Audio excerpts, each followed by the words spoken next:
Thank you, Charlene. Thank you, Perry, and all the Thin Air staff and volunteers. And thank all of you for coming out tonight. It's amazing to see so many people who are here to listen to people read from books. That's just great. I love this festival. I've been attending as a bookseller and as a reader for many years, and so it's a real treat to be up here as an author as well. It's even more of a treat to be reading in this particular spot because this is one of my favorite places in Manitoba, and that's why I chose to have my author photo taken just right over there by the stairs.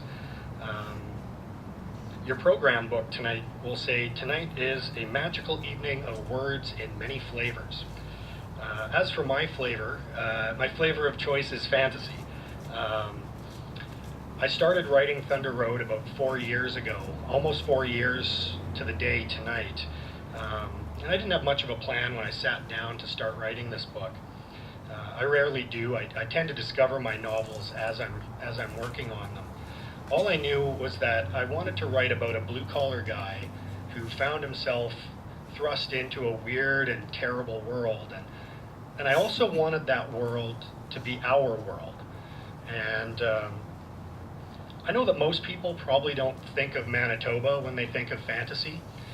They'll think Lord of the Rings and Middle-earth, or maybe now they'll think of Bontemps, Louisiana, and True Blood.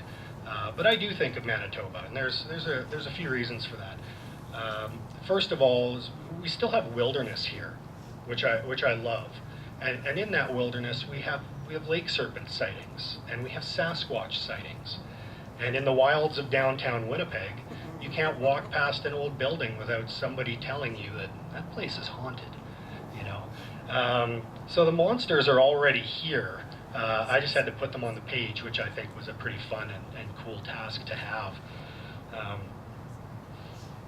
I also love Norse mythology, and it's something that I've loved and read as long as I've been reading, really. And you may wonder how mythology and Manitoba intersect as well. We have a rural municipality in this province named Bifrost. And Bifrost is also the rainbow bridge that connects Asgard, the land of the gods, to Midgard, Earth, where we all are right now, where we keep our stuff.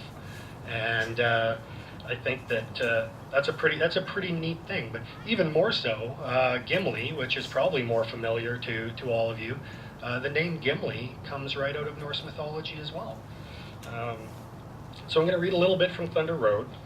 And what you need to know at this point is that Ted Callan is an unemployed oil worker from Alberta who came to Manitoba looking for a new job and a new life. He didn't get the job, but he did get a new life, and it's a much stranger one than he expected he was ever going to have. He's currently driving to Gimli with the trickster god Loki, and Loki is riding shotgun in a GTO that Ted likes to call the Goat.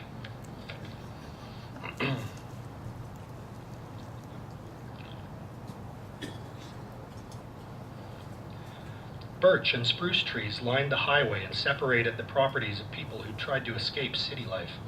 To the east, after numerous Canadian heritage signs, were stone walls surrounding some place called Lower Fort Garry. Further along, 3 rail cars sat, abandoned, covered in graffiti, on the tracks that wound their way along the road, emerging from and then disappearing into the tree line by turns. They entered a town called Selkirk, passing a giant statue of a catfish. It smiled stupidly in front of a Smitty's restaurant. "Do you read comics, Loki?" The trickster had tilted his bucket seat back and had a soft-soled shoe resting on the Goat's dash. He reached behind the seat and his hand came back with an open beer. Beads of condensation ran down the neck of the bottle. "Of course I do." He held the drink almost delicately, with his thumb and first 2 fingers like he was having tea with the Queen of England. Loki tilted the beer up and took a long pull. "I enjoy seeing them portray a drunken, stupid lout as a bucket-wearing, baby-faced blonde paragon of virtue. Always good for a laugh how much the comics got wrong." Ted remembered reading Thor comics. He'd been 13, 14, something like that, when he'd given them up. Football, music, girls, not necessarily in that order, had taken up the slack. Loki took another sip of his beer and then added, "But they had their moments. I didn't bring them up to discuss their literary merit." "So why did you then?" It's starting to feel like I'm living in one. Loki took another drink.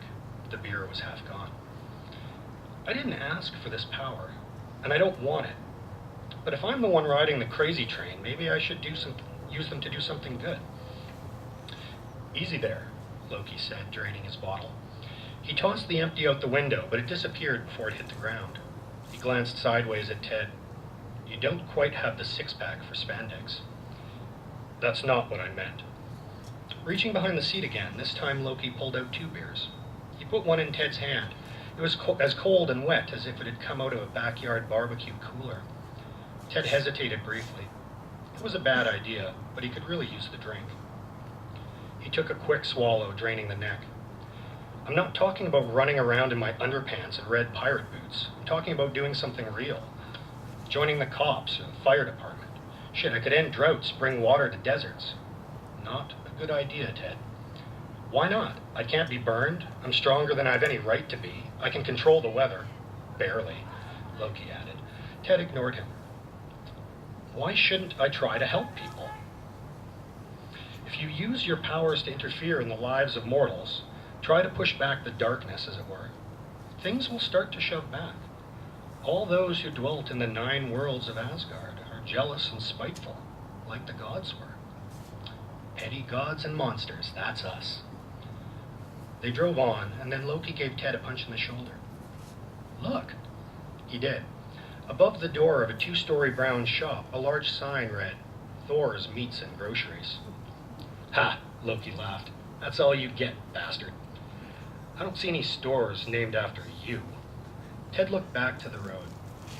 What happens when I find those dwarves and I tune them up? Vengeance is fine, Loki said, tossing his second empty out the window. This bottle, too, disappeared. His eyes twinkled as he looked at Ted. It's encouraged.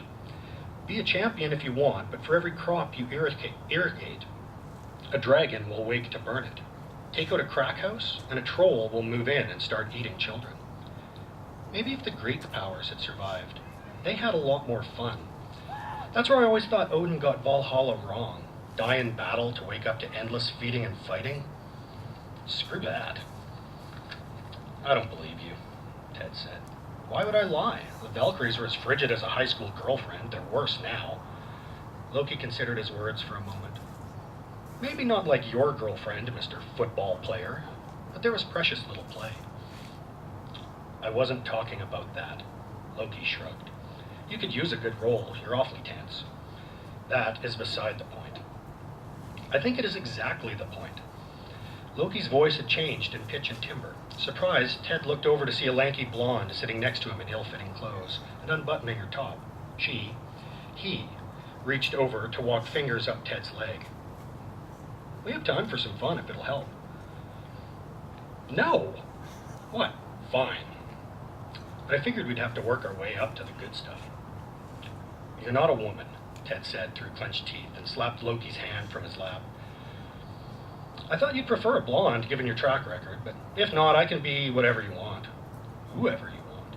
His features changed in between eye blinks, displaying a dizzying array of hair, eye, skin colors.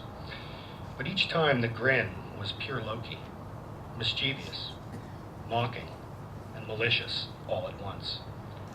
A grim brick rectangular building was coming up just after where they turned towards Gimli, the Selkirk Mental Health Center. Ted wondered what his odds were for getting Loki admitted. More likely, they'd take me. Thank you.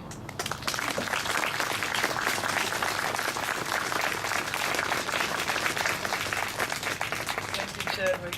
That's Chadwick Ginther, and it's quite a magical book. A fantastic book.